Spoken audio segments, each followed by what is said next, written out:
Good morning, and thank you for joining Modernist webinar on Civil Collides with Structural Elements. My name is Salome Furi, and I'm the Civil Infrastructure Accounts Manager.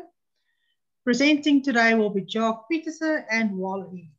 Jacques is one of our applications engineer and part of our Modern infrastructure team, and Wally will be assisting him. Please direct all your questions in the Q&A box. For all the questions will be answered at the end of the presentation. This webinar will be recorded and will be emailed through to you shortly after the webinar. If you have missed any of our previous webinars, you're welcome to visit our Modern YouTube channel. For any other queries, you are welcome to email or contact me. My details will be in the chat box. Jacques, over to you. Thanks so much, Salome. So welcome, ladies and gentlemen, to yet again one of our famous webinars. So today's topic that we're going to discuss regarding Wally and my co-assistant is what we call dynamic E. So what are we going to discuss in this specific criteria is we're going to look into infrastructure design specifically for slabs that's based upon our ground surfaces, which actually incorporates moving loads. Now, this can be done in a few projects, from runways to off-ramps to loading to dock bays to slipperways, whatever you want to call it at the end of the day. The principles will still be the same. So, just a quick robot protocol agenda. What are we going to discuss? So, the main overview is what we're going to showcase inside of robot structural analysis is how to do a few set of steps. For those who don't know, robot structural analysis is part of the ASC collection, and it's the software that normally structural engineers use for designing of specific elements regarding steel design structures, as well as robot concrete structures in our regards. So this topic is going to be specifically on the concrete part plus the moving load scenarios, which comes in very handy in our infrastructure departments.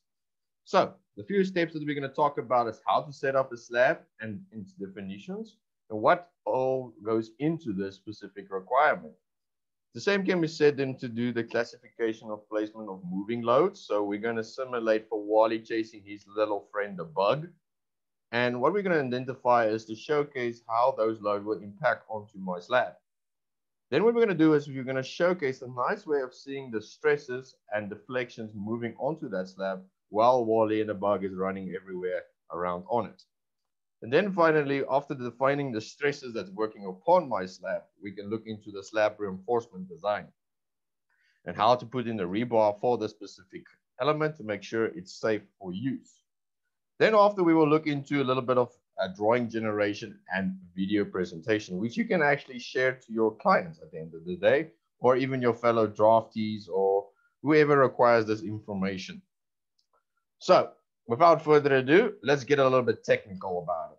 So I did mention Wally and the bug, so this is a little bit of a classification on specific elements.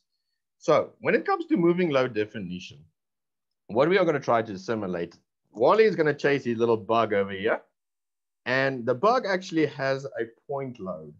So we're going to place this inside of robot structure analysis as a point load, whereas Wally's tractor system feet, if you want to put it in that sense, is going to be a distribution load over a specific area. Now, we can also include what we call linear loads to this, so it will be similar to the one that looks like the point load and the distribution load. But I did not include that one for this specific example, but just so you guys know, you can add those. So this is a little bit of a classification on theory behind the madness. In this case, Wally and the bug. So without further ado, we'll start off first things first. When you open up your robot structural analysis in this regard, we have a few options when it comes to designing specific buildings. So what we're going to do is we utilize the correct system project. So there are a few of them, and the one that we're going to use is the shell design. The reason why I'm using shell design is because it's a combination of concrete elements and steel elements inside. Whereas concrete, we are limited to moving loads, as frame 3D, we actually do have moving loads, but no concrete. So that's why we utilize the shell design in this specific criteria. So as soon as I open up my system and go to my top view, the first things first is I'm going to navigate to the XY coordinate system so we can start sketching out my slab. So when it comes to slab generation inside of robot structure analysis, it's very simple to do. You have a few methods. The one I want to showcase today is the polyline contour method that not a lot of people know about. Because I'm not going to make a nice big square one, I'm going to make it difficult. So let's say, for example, I adjust them accordingly, let's say somewhere around here. And I want a very odd shape because I do want to showcase to you guys, this is where the benefit of the contour comes in if you've got very complex type of slab structures. So we just spacing out how we want to position this criteria. For example, you can do skewed slabs or whatever type of geometry. You can even add curvature ones if you really want to. So I'll just sketch out a roughly, let's say, for example, somewhere over here and something like that. And then to finalize, you just simply go and select the last position, and there it creates the contour. So the same can be said for inside of my slabs. If I want openings, all I need to do is I need to just sketch that geometry by utilizing my tools, either circular, rectangle, or whatever type. And choosing the method of the selection, I can simply go and define them. So if I want to put a nice big hole in here, where I'm going to see to have additional rebar around those edges, and then I can go and define my slab. So as soon as we've done this step, we can now convert this geometry to an actual panel. Now, how it works, if I go to my panel options inside of robot structure analysis, we've got a few settings for contour types. We can either use a panel or an opening. The software is so clever, you will actually pick up if there is an opening. So what I need to do is I select the outside contour in the objects list. And what we need to define for this slab is a few settings. For the reinforcement, material thickness, and the modal type analysis, what we need to define. So we're going to go into each and every one a little bit more in depth, just to give you guys an overview. So in the first one, when it comes to reinforcement, the software requires a certain preset of limitations on how we're going to go and put our rebar. So I can create a brand new one. Let's call this reinforced concrete slab Wally. And inside of this criteria, we can specify the reinforcing calculations for shells, bending plus compression tension, simple bending or compression and tension, as well as I can identify where my main reinforcement direction is. The materials, I can also go and define, but the materials are actually located for the thickness. So it's overwritten by the thickness settings, but you can change it from here. And we are currently going to use the BS 81110 code, and I'm specifying our SAPS 82 reinforcing steel. The next setting we need to set up is for the SAL parameters to specify for cracking and deflections, and defining the allowable values for deflections as well as for cracking. I can also go a step further and define the ratio of load long terms and defining the reinforcement. So I can specify, for example, if I already want to test if a 12 diameter rebar would work or not. But these are just preliminary sets. They can be changed anytime, and as well as when we do the actual reinforcement design, you can change those values. So I can just simply say add after setting up those, and you can see the reinforcement has been added. The next thing you need to do is the thickness of my actual slab. So when it comes to slab definition, you can define constants or different values. So it's very simple. You simply go and identify, for example, a name for your slab. So let's call this slab W, which is for Wally 200. And I could just specify the thickness. If it was a 150, you could have changed it to 150. If you wanted to 200, you can say 200. So in our case, I'm going to make a 200 millimeter thick slab. You could also have orthotopic slabs. This is just a basic illustration for this webinar. But you can do a bit more complex slab creations as such. The next settings we need to identify is the material. What material consists of this specific concrete slab? So if I wanted the, let's say, a concrete of 40 MPa class, and then that will automatically change the material as soon as I say add.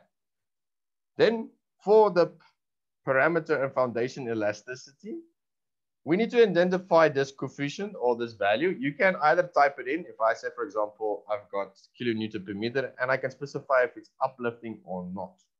However, there's a bit of more technical to it. I can physically get this from a geotechnical study. So if I select elastic foundation coefficients, where my building soils is, it will calculate it for different foundation types. We've got for continuous footing, spread footing, and raft footing. So in my case, we've got a raft footing specifically. And what I can do in this is I can identify if it's rigid or flexible depending on my designs. So I am going to do a raft foundation. And let's say, for example, this is a flexible system because it's above ground. What I need to identify is the estimated foundation load of this specific material or what's on top of the structure. So normally you should work these things out by hand, but you can do this for preliminary design as such. Then what you can do is we can identify different soil materials, which is according to my geotechnical study. So this will actually calculate the elastic coefficient for me using this database. This database can be modified in any shape and form. For example, I can specify the level where the soil material is found, as well as if I want to create my own materials, I can just simply go and change it. For example, if you want to look into the unit weight, the friction angle, the cohesion, the consolidation coefficients, you can change all that inside of the edit soil database. So if your company has a nice georeferential data, you can actually create your own ones inside of robot structure analysis. And then it will work out the calculations for you. So the other thing that we need to identify is the overall dimensions of my slab of where this actual soil be distributed. Now, seeing as that mine is an odd shape, what I'm going to do is I'm going to make sure that the dimensions corresponds to the outside dimensions of my entire criteria. So roughly my slab is a little bit like 35 by 35 if I have to draw it in a square rectangle. So what I can do is I can just identify those dimensions, for example, by defining 35 by A and 35 by B. So I just cover my entire slab to work out this additional elastic coefficients. Now, as soon as I do that and select somewhere else, you will find it calculates that elastic coefficient for you. So in my regards, this will be placed there if I go specify, for example, any other type. Say, for example, I change this to a rock floor. Watch what happens with the elastic coefficients. It changed to 2156 now at some point. If I go and change any of the other requirements yet again, let's change it one more time for the guys that might have missed it, to sandy clays, you can see the value keeps on changing because it gets that information from the soil database. So let me just change it back to rock floor. That's actually more realistic than we would identify and this specific criteria. Remember, guys, you can still add a ton of them. And if I do say OK, you can see it copies that specific elastic foundation coefficient. Then I can just simply say add. It adds one more time, and it will add that new defined slab after I've defined all of its settings. So there you can see it has defined those criteria. Now, the last setting we need to identify is the model of how we're going to run this analysis. Now, shell would be the more accurate in this regard, but there are also different other models. But for this specific training or this specific webinar, we're going to actually go and define it by shell and just simply say add. As soon as I do that, it converts that entire contours to an actual slab. And if I go to my display options and go switch on one of my settings to display the thickness, I can see the thickness of my slab. I'm just going to switch it off because otherwise we won't see the moving loads when we do the next step. So as soon as we define this specific slab, what we can still do is we can add supports if this is a different condition. For example, this slab is going to be based on top of the natural ground level. So it's basically going to be placed on top of it. So this structure is able to move around and we will receive warnings that says there's no support. However, if this was deep dive into the ground system, I would have put in fixed supports on the edges so that this structure couldn't move due to the fact it's been boxed in. But like I said, that's a little bit more technical on that regard. But in my case, what I'm going to illustrate is this is an old building that's been broken down and Wally and the bug is running around it. But you can still do those settings. So don't fear if you do receive some error warnings. All we have to do is simply just make it support, and then we can actually go and define those. So what I'm going to do is I'm going to just run the analysis so that the meshing can happen automatically. And like I told you, we get these warnings that says there is instability in this direction because there's no support. In my regards, after we've defined it, it actually created the meshing and it automatically created the dead load specifically for this concrete structure. Then the next thing we need to identify is the actual moving load. So inside of my tab, there's an option where I can say moving loads, or I can simply go to loads, which says a special load, what is called a moving load. And this is where we're going to define Wally and debug. So I'm just going to start one off from scratch. Let me delete this one out. And what we're going to do is we're going to generate a brand new one from scratch. Now, how it works is you need to first identify your moving vehicle. So if I say new vehicle, in this regard, we will start identifying a new one. Now, there's already an existing one from my database. And what we're going to do is I want to create a brand new one. So I'm going to say new in this regard. And I'm going to give it a name. So let's call this, I don't know, let's call it Wally and Bug. So this is what we're going to simulate for their movement. So as soon as I say OK, we get two options. You can have a symmetric vehicle or an attributary vehicle. Symmetrical, vehicles are which is on the same side. Attributary is when I've got specific unique locations where I want to place loads according to distance. So in my case, we're going to not use this one. We're going to use the attributary because we're going to first create a point load, which is a concentrated force for the bug. So the bug will be 100 kilonewtons per kilonewton, depending on whatever your units are specified. So this is going to be 100 kilonewton. Yeah, that bug ate a lot of McDonald's. So he's a little bit heavy. And then I can identify where his position is. Now I'm going to put him on the first position on 0. And then we need to go and do for Wally. Now Wally is a surface load, or I could have also choose the linear load if I have those criteria. Now, as we discussed, surface loads also requires a specific kilonewton per meter square. So let's say Wally is about 200 kilonewton per 1 feet of his system, or one of his wheels, if you want to put it in that sense. Then I can identify, for example, his offset. So I'm going to make sure there's a little bit of a distance between him and the bug because he is chasing the bug. But I can go and identify any position where I want to place this load, either in the X and the Y direction, which by identifying these criteria, as well as the area distribution of his wheels. So let's say, for example, in this regard, we specify it's 1 meter by, let's say, his track width of is 0.5. As soon as I do that, you can see it adds that specific load distribution area. And that's where those loads are going to be distributed on. But this is now just one wheel of Wally. Let's do the other one. So yet again, it's the surface load on the side. And what I can do is I can identify 200 for kilonewton per meter squares, adjust a little bit of the X and Y offset. It is relevant to the sketch that you're currently seeing, not to your model. So just take that into consideration. As soon as I do that, I can identify yet again more of these criteria, and there's the second wheel. So after we've defined this moving loads, and if we are satisfied with it, we can simply go and add it to our system. As soon as I say add, that new moving vehicle will be placed onto my moving loads category list. So I can see there's Wally. And the next thing we need to do is we need to identify where this load case is going to be. So this is going to be load case number 2. And you can call it dead load, or I'm going to call it weight of Wally. And let's say bug, for example. It could be anything that you want, but in our case, we just use it as that. I could have called it dead load or moving load or crane load, truck load. And the next thing we need to identify is the route and the polyline, how this load will move onto my structure. So what we're going to simulate is we're going to create a contour that showcases how Wally and the bug is going to run across my slab. So I'm just sketching out the geometry path of what route they will take. So this could be in different directions. This could also be in a circular movement if you want to add radiuses to them. I'm going to do those for now, but you can create those. So let's say, for example, we go and define it in this direction all around the slab.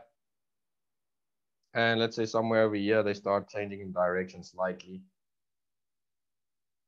And let's say somewhere over here, that will be fine. And then they go straight, and then they go off the slab to simulate a moving load going on and off a specific slab of mine. As soon as I'm satisfied with that, I can say apply and continue. As soon as I do that, and you can see there are some sketching lines. Let me just switch off the meshing. And that's the route of path that you see that Wally and the bug is going to run across this entire slab of mine. So they're going to be very energetic on a Friday morning. So the next thing you need to identify is it has now this polyline route. And the step is how the increments will be defined when we do the analysis for each 1 meter or half a meter. And the same can be said for the load direction. So if you specify the loads to be positive values in your moving load, that will be multiplied by these categories. So you can define those. After I define it, I can simply say apply and a close. Now it looks like nothing has happened, but something will. You need to run the analysis first to see the result. So if I run the calculations to introduce these loads, we are going to still get the same warning. It says there's no support because, yet again, this slab is not fixed on top. It's just laying on the top of the ground. So I'm going to just say yes and ignore them. They're not they're instability warnings, not actual errors. So it just gives the software gives you just warnings when you're making your designs, and it's always critical to understand these beforehand. But in my case, we can have a look. And now I'm going to quickly go to the weights and Wally of Bach, which is the second dead load, and you see the path is there. Now I need to switch on my forces to see the actual load. So some of them are on and some of them are not on. So if I go to my display settings real quick, so if I go to display and switch on some of my load settings, so if I go to loads and moving loads, I want to switch on so I can see those and introduce the force generated automatically. There I can see the forces being applied onto my slab. Now here comes the fun part. If I want to see this thing actually move around the system, you can actually do that according to our specific design. So if I do say okay, and if I want to see this movement, I can select what we call the select component, and it breaks it down in segments. So what I can do is if I adjust this slider of mine or the arrows, I can actually illustrate to see how that load is moving. So if I run them back, we can see there goes the bug and there's Wally chasing him. I'm going to get you. I'm going to get you. Eventually, I'm going to get you. So this is a nice way of illustrating how a moving load will run in retrospect to this. You can automate this to make a video out of it.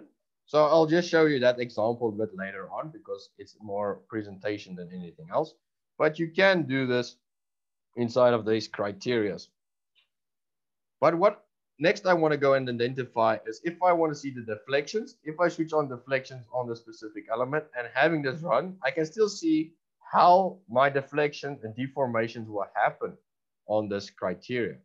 So I can see in real retrospect what those loads are doing to my slab.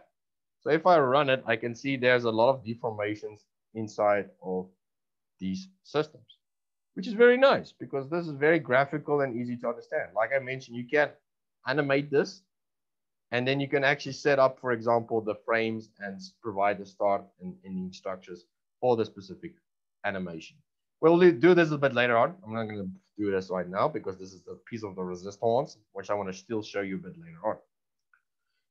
So after we have defined this path, there's something else I want to look in, and it's the results. I want to actually see what kind of results has been produced on this slab. So if I go to my maps settings, which will allow me to illustrate the components. For example, if I want to see the displacements, if I want to see the moments in the specific direction, if I say apply, we can see it shows us a nice little chart with a graphical representation of how these loads will run. And if I still use my slider or my current component arrows, it actually showcases to you how the moments change as this vehicle, or in this case, Wally and the bug is running around. The same can be said for stresses. I can do that for shear force, for displacements. If I want to see the displacements, I can do those accordingly, and I can see the displacement for those criteria. I can also add values. For example, if I don't want to see just these elements, I want to see values. So if I say values plus the colors, I can see how the displacement is running with the specific loads. For example, if I keep on running and let's say, for example, these guys take a back gear and goes in reverse, you can see as soon as I do those, the values keeps on changing accordingly.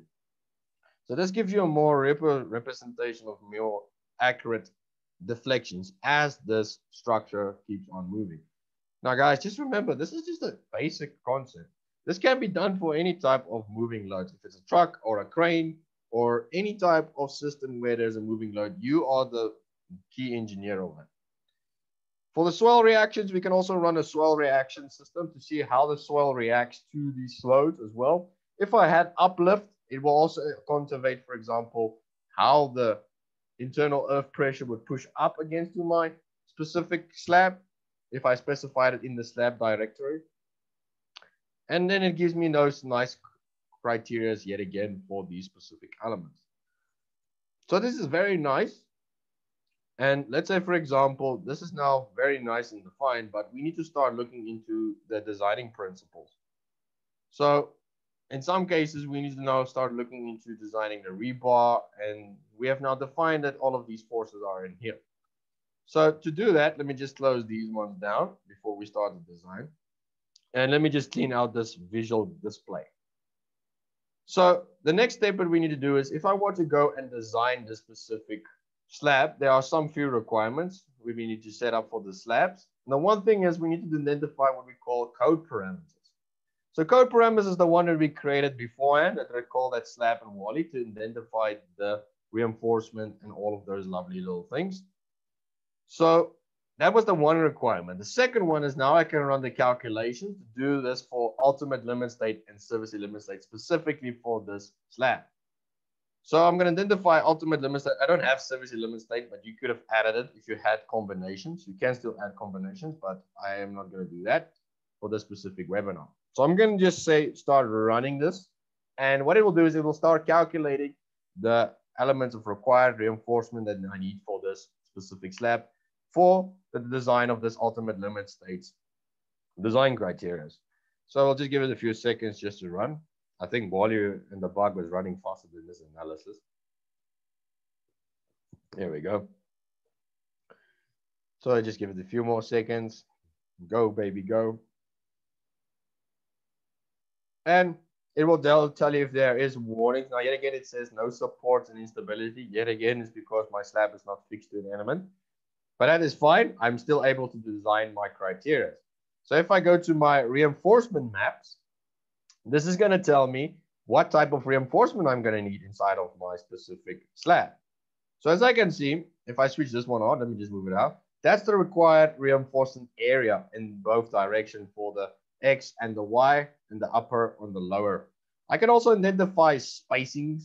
So if you want to know spacing values, where you would define different spacing values, we can also identify yet again values for them if you want to see it in value format. As you can see, I require more reinforcement and a little tinier spacings where Wally and the bug is actually running because they are more force. We can also identify number of bars to give you an illustration of how many bars of Y12 we're going to use. Remember, ladies and gentlemen, we set up a preliminary for Y12s. If you change it to Y16s, the values will also change. But this is a good indication of just positioning of how much rebar I'm going to utilize for this specific criteria and where I can put placements on it. So if you did do the SLS, which we didn't, but you can identify the deflections in this specific. That's why my values are 0. I didn't have an SLS. But if you have those criteria, they will showcase. So we didn't do a service limit state, but you can do that and it will showcase all of those criteria. So after we have identified all of the reinforcement, now how to go physically add them. So let me just switch off this element. If I select my slab and go to design, I can have an option that says provide reinforcement for reinforced concrete elements. And this will actually open up how we will design the specific slab and add the rebar to it. So there's two methods. You can have the software do it automatically. It already tells you, for example, what is required. So it gives you the area of steel and what it recommends, like 12 at a spacing of 240. You can have the required reinforcement that we are currently seeing. You can also do the provided reinforcement and do a comparison between the two if you added them automatically. So it's really up to you. And the software, like I said, does provide you already preliminary designs at 12. The reason why it's 12 is because we specified a wide 12 bar. If I said 16, they would have said 60. But this can all be changed. So if I go to my analysis results, you could also see what the required reinforcement is from this location. So it tells you the same thing that we previously saw, just in this specific window. And you can make it nice and easy to read if you want to switch off the meshing, so it's much easier to read. And you can see where the spacing changes, where Wally and the bug is still running. The same as if I had deflections, it will showcase the deflections for me on this regard, but I didn't do an SLS, service element state. We also have long-term and stiffness coefficient mapping. But what we're going to do now is to identify, to design this one accordingly. So I'm going to show you guys one method, the automatic one that will actually do it for us. You can do the manual one if you want to. So it's up to you as the designer. Normally I will prefer the manual, but I want to show you guys the automatic one and what's the benefit of those. Now, before we do that, there's some few settings we need to set up. First of all, is we need to define the criteria of how our rebar is going to be defined. So it does pick up the requirements of the slabs that we specified beforehand. So these are preliminary settings that we set up in the slab definition way in the beginning. So it's just going through the settings and if I want to change elements to them. So we're not going to change much. We're going to just say, okay, I have to identify, for example, on which story level this is. So if you have deep excavations, you can actually define those in specific levels. Then for the reinforcing patterns, we can either choose fabric or bars. I'm going to choose bars and I can identify the maximum length and the minimum diameter. As well as the bars, I want it to automatically work out the spacings and the diameter. It needs to be automatic and see which one works best. We also have settings for wire fabric as well as our structural reinforcement for openings. So I can choose how I want my openings. So let's say, for example, I want 4 bars or 5 bars at the intersection points. We also have an option to ignore openings, which is smaller than a specific length. And then finally, we've just got some shapes that we can identify hooks if we want to. But for now, I'm going to just say, okay. And now it has changed this directory. So what we can now do is we can go and identify that the software needs to add the rebar. So we set up, for example, the automatic for the specific minimum size zones without reinforcements and the corrosion zones with density spaced. Like I mentioned, you can still do this manually and put it manually. But for webinar purposes, I'm going to just show this one. And all I need to do is run calculations. As soon as I run calculations, what the software does for us, it calculates how much bars he sees needs to be fit inside. Now, this is an odd shape, so you would find that the rebar does showcase a little bit weird. For example, if you have cuts in specific systems, it's because the automatic one does not take into consideration some of the not the openings, the places where there isn't a piece of rebar. That's why in this case I would have used manual, but I wanted to show you that you actually can design this thing accordingly. So he does say you need one specific bar right through for these elements. And I can still go play around with my maps and my values, and I can see how the rebar is being placed. Now remember, guys, this can still be modified afterwards. You can still do this manually. It's up to you. But what's the benefit about this? It does it for all of the criteria. For example, where there is more loads in the X and the Y. And what's nice about the Y direction is if you are not satisfied with the weight, it has multiple options. So it gives you multiple options to choose from when it comes to designs, and they will automatically change to your design. So that's the benefit of the automatic one, is to give you different solutions for the same structure in this case. And if I jump through them, they can be defined accordingly to all of these systems. Now, this is all nice and dandy if he does it, most of it, but now it comes down to what am I do to produce this into drawings or need to share this with people. So what we can do is if I go down, we can go to a reinforced concrete. There is an option where I can check for punching as well as if I want to physically see the reinforcement. So what it requires me to do is, let me just close it down, is I just need to rerun it. It still takes the same calculations that's been done previously. And what it does is then it showcases your reinforcement specifically to this criteria. So there I can see in 3D how these bars will be placed in both directions if I want them, for the top and the bottom reinforcement. So this is another way of checking it. And you can also go and modify any of these criteria and change them if you wanted to say bottom reinforcement, top reinforcement, change the diameter, change the shape code, change the numbering or whatever of these criteria. So you have that capabilities as well. And finally, we need to do calculation notes. So we need to document these things. So you can do a documentation calculation note, and it gives you a nice system where you can actually have all of your details printed. Now, this can be sent to your document manager inside of robot structure analysis that you can do reporting, or you can actually take all of this and save it to an Excel file or a document or a docs file where you can have this document. And then finally, the drawings. If I select drawings options inside of robot structure analysis for my slab, it gives you a drawing of the slab formwork and calculates the concrete and the quantities and the formwork and the cover. And it provides you a nice little sketch of this. If I go next, there you can see it will create one for all of the rebar. So this is for the bottom slab reinforcement. So it looks a bit busy, but all of this can be modified and cleaned out a little bit better with the settings inside. Then we've got the one for the top slab reinforcement and what all of the bending schedules is for this. Now, these are just basic ones. They're not specifically to South African standards, but it's a good overall point of view to see what your lengths are so far. And like I said, this can be modified. You do have the options to do your drawing parameters and change it according to your company's needs. So if you want to create a specific template, you can create one from this location. And then you can do whatever you like inside of that specific criteria, because it's almost just like a normal block system that's running. Then something else, just to mention, this is a quick free tip, is that you can actually go and save this as a DWG. So if I go to File, Save Project As, I can preliminarily save this element as a DWG or a DXF for the draftees if they want to recreate it or just want to see how the layout is instead of starting everything from scratch. But ideally, if you set up your template correctly, then this is not necessary to do. But it's good to know that you can have this criteria to send it to normal AutoCAD or whatever you would like to do. So we have now designed the specific slab with all of the reinforcement. I'm going to be satisfied with that. Now, something else that we need to mention is a little bit is I did mention about the animation. So let's switch on these criteria again. And if you want to run an animation, what we can simply do is if I go back to maps and just switch on, let's say, for example, I want to see, I don't know, let's say displacement. I want to create a video to showcase my clients how displacement works. And I want to make it realistic so you can see how the deformation is actually happening. Then to do that, we need to simply just go and open up our loads compound again.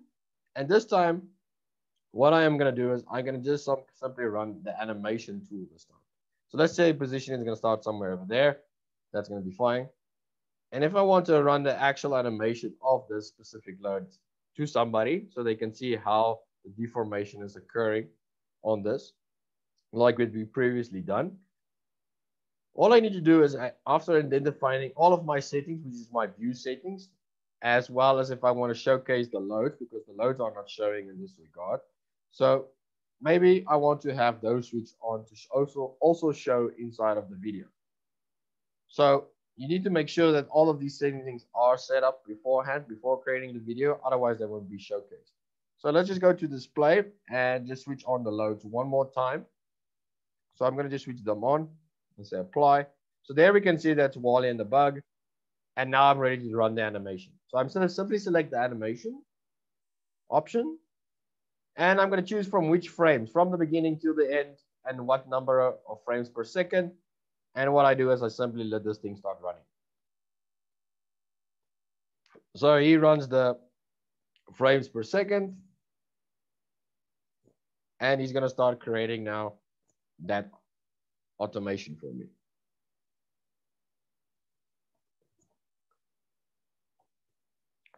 So something I need to mention now, it is kind of very important how you define the direction of your loads as well as how the contours. So you can actually define multiple. You can have more than one vehicle as well. This is not just one example, but I could have, I don't know, 15, as much as you want, moving loads on your system. The only difference is for each moving load, they will have a load combination. So as soon as that's finished running, we can save this. So we'll just give it a few more seconds to run. So what it will do is it will generate now an actual video file, which we can go play back and reuse So for example, if I now go and save this, let's say save, and I'm going to change this to a video, which is an AVI format. There is also MP4 format. AVI is better, but better quality. So if I call this Wally and the bug video, something like that, and simply say save. And if I quickly go open up that system, and I think it's on my second screen, let me just jump. There we go. It's on, where is it? There, Wally and the bug video. And let me just grab it on the other side of my screen. Let me just move these. There we go. And there we go. So as soon as I do that and I play this video, this can now be sent to your clients. For example, you can now share this with the main engineers, your client, if he wants to see what happens to this. And he gets a better representation of what's happening on that slab. So let me just pause this down. So you have those capabilities to go and identify all of those criteria for specifically for this. And you can create multiple videos for different scenarios.